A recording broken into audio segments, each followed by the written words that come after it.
बच्चों, before solving the question based on normal form we should keep these points in our mind. First point क्या है बच्चों? Vector form में जो आपकी इक्वेशन क्या है अभी हमने ड्राइव की थी वो आई थी R vector dot N cap is equal to P. R vector क्या था हमारा? जो प्लेन है, प्लेन पे आपने कहीं भी कोई पॉइंट लिया है उसका पोजीशन वेक्टर, और पी क्या था? Perpendicular distance from plane to origin, और एन कैप क्या है हमारा? Unit vector perpendicular to the plane. First point आपने ये याद रखना है। नॉर्मल फॉर्म में क्या आती है आपकी equation? R vector dot N cap is equal to P.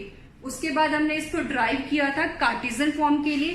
Cartesian form में हमारा क्या आया था? L X plus M Y plus N Z is equal to P, और एल एम एन क्या है? आपके डायरेक्शन कोसाइन है। डायरेक्शन कोसाइन कैसे कैलकुलेट करते हैं? A is direction ratio divided by A square plus B square plus C square, B divided by under root of A square plus B square plus C square. Next is N, N is equal to C under root of A square plus B square plus C square. After that condition हमें पता है, हम vector form में already पढ़ चुके हैं। Vector के L square plus M square plus N square हमारा क्या होता है? 1 होता है। Next third point is general equation of plane.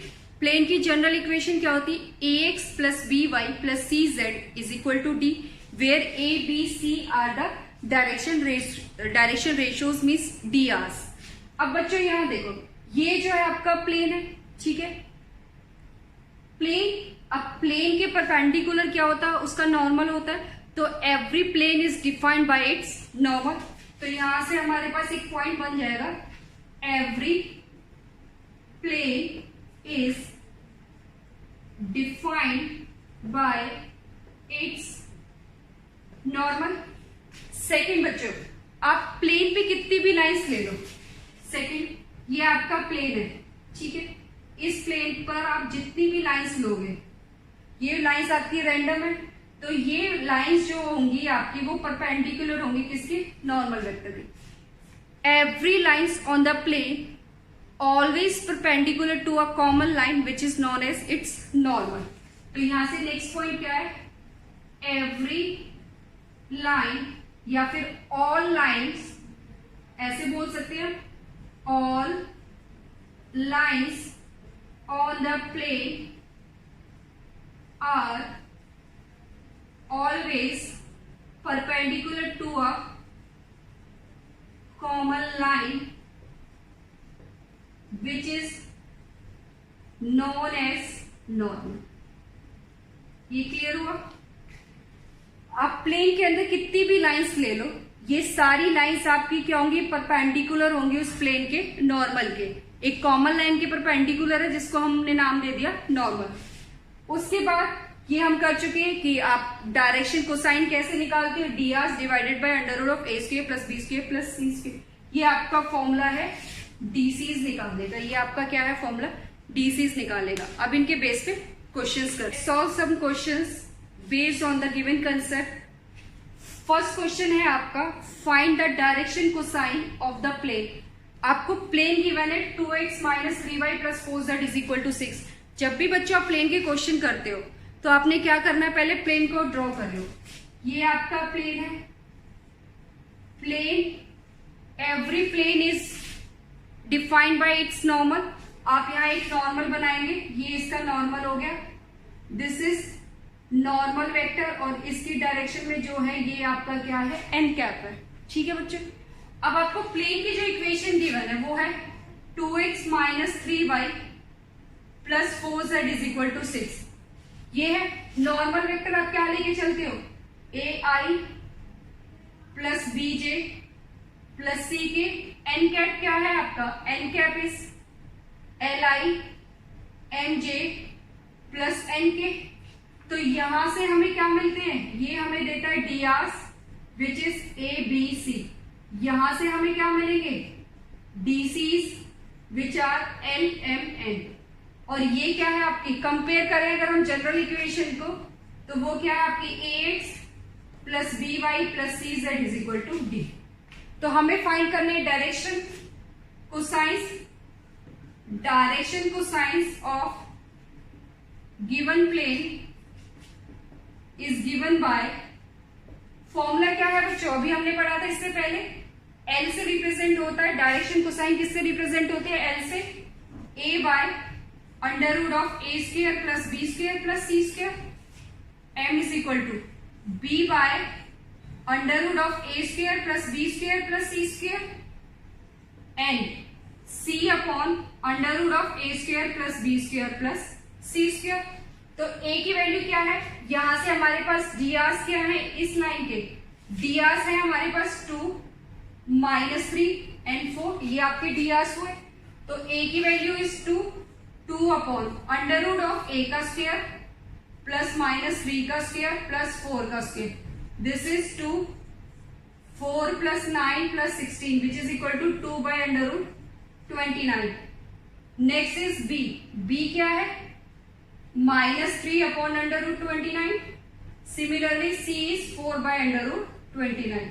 तो यहां से हमारे पास डीसीज क्या है बच्चों,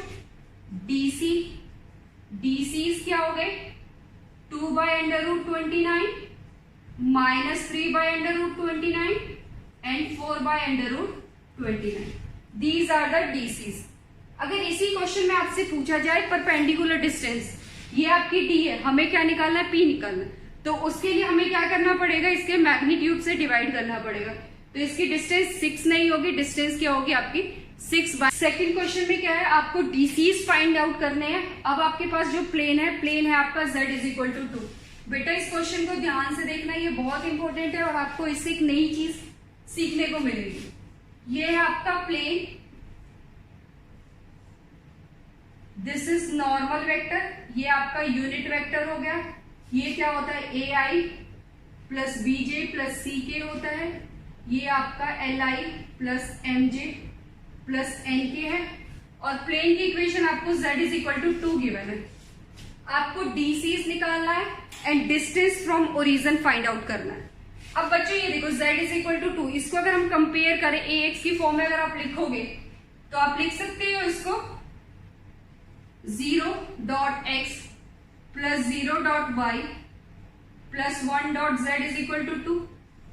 आपको ये प्लेन की इक्वेशन गिवन है।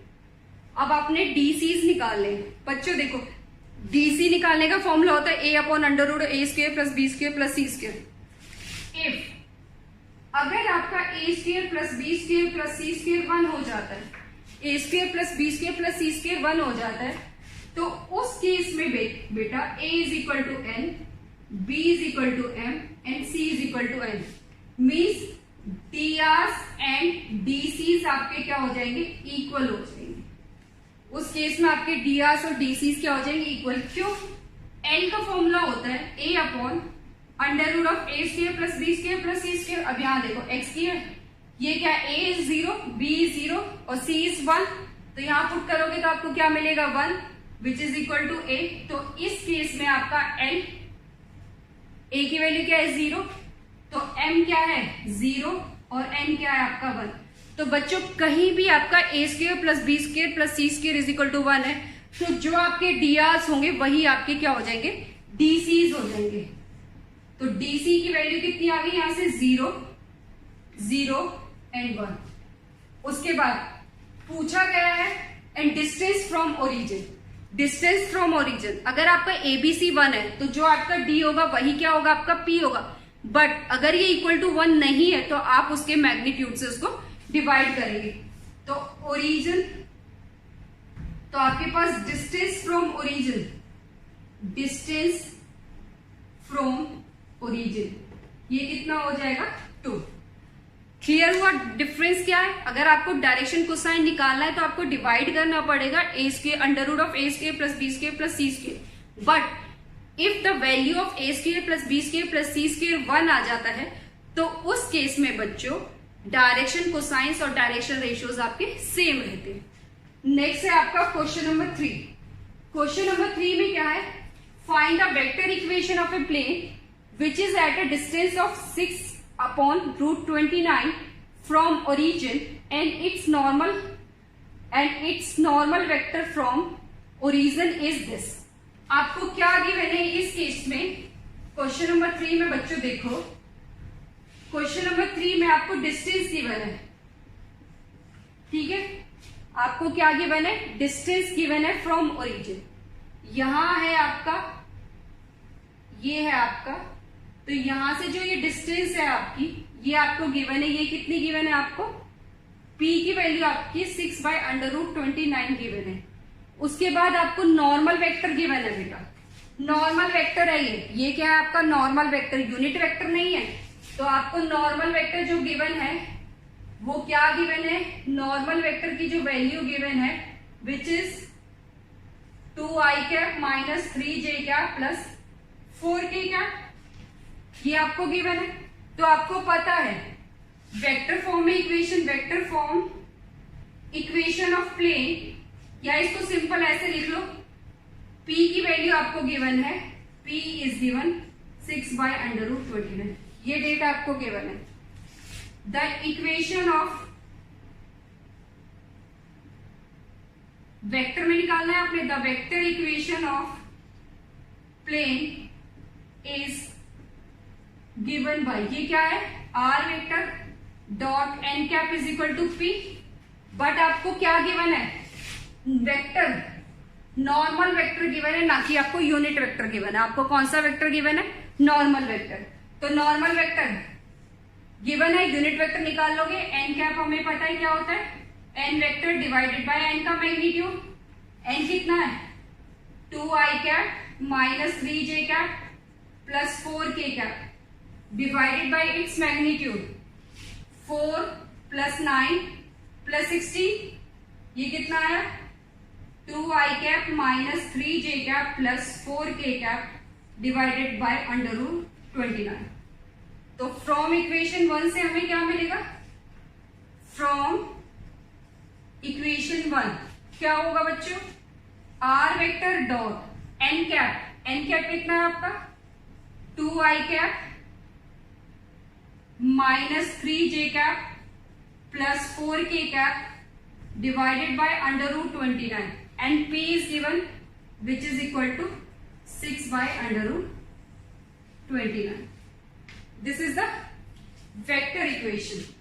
और अगर आपको इसकी कार्टेशियन फॉर्म निकालनी है तो कार्टेशियन फॉर्म के लिए हम क्या करते हैं, कार्टेशियन फॉर्म में हम क्या करते हैं, जो भी आपकी वेक्टर इक्वेशन आ रही है, ठीक है बच्चे, उसको हम क्या करेंगे, lx plus my plus nz is equal to p की फॉर्म में आती है। ये तो है आपकी वेक्टर फॉर्म। अब उसके बाद हम चेक करते हैं कार्टेशियन फॉर्म। कार्टेशियन फॉर्म क्या है, ये है वेक्टर फॉर्म। तो कार्टेशियन फॉर्म में कन्वर्ट करने के लिए हम क्या करते हैं, r को रखेंगे xi plus yj plus zk dot 2i minus 3j plus 4k upon √29 is equal to 6/√29। तो ये कितना हो जाएगा, यहां से ये हो जाएगा हमारा 2x minus 3y plus 4z upon √29 is equal to 6/√29। तो यहां से इक्वेशन क्या आ गई, 2x minus 3y plus 4z is equal to 6। This is Cartesian form. Clear, Cartesian form simple आपने क्या करना है, जो आपका i j k कंपोनेंट है उसको रिप्लेस कर दोगे x y z कंपोनेंट्स के साथ। तो हमारे पास ये क्या आ गई, कार्टेशियन। बच्चों last question is find the equation of a plane which is parallel to this and passing through origin. आपको एक प्लेन गिवन है, ये आपका प्लेन है, इक्वेशन क्या है आपकी प्लेन की, 2x plus 3y minus z is equal to 5। आपने ऐसे प्लेन की इक्वेशन निकालनी है जो इस प्लेन के पैरेलल हो।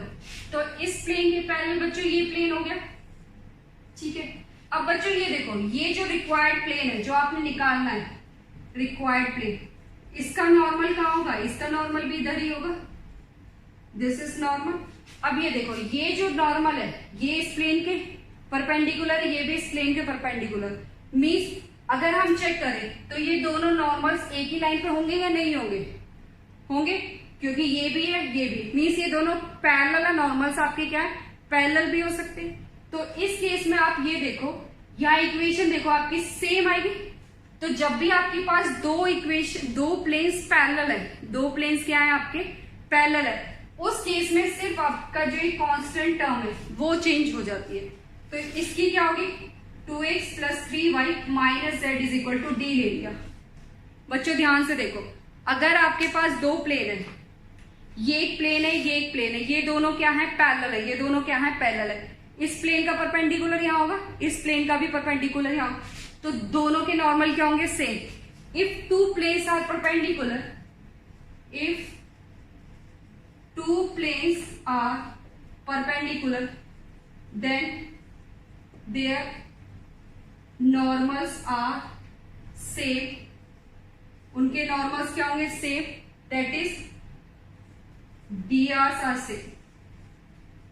तो उस केस में बच्चों आपने क्या करना है, सिर्फ जो ये आपकी कांस्टेंट टर्म है उसको चेंज कर दोगे, बाकी इक्वेशन में कोई चेंज नहीं आएगा। तो ये क्या हो गया 2x + 3y - z = d। अब हमें ये d फाइंड आउट करना है, तो ये d कैसे निकलेगा, ये किससे पास हो रहा है, it passes through origin, plane 1 passes through origin, so therefore pass करो x y z 0 हो गया, तो उस केस में d की वैल्यू क्या आ गई 0। तो यहां से इक्वेशन क्या आ जाएगी हमारे पास 2x + 3y - z = 0। This is the required equation of plane which is parallel to this plane and passing through origin। तो बच्चों जब भी आपके पास दो प्लेन्स पैरेलल आते हैं तो आप क्या करोगे, उन प्लेन के नॉर्मल्स आपके सेम होंगे, जो आपका कांस्टेंट मीन्स जो डिस्टेंस वाली टर्म है उसको कोई जनरल एलिमेंट ले लो, लेट सपोज d ले लिया, k ले लिया, कुछ भी। अगर आपको पॉइंट्स गिवन है तो उसमें पास करके देख लो, आपको k की वैल्यू मिल जाएगी। Thank you.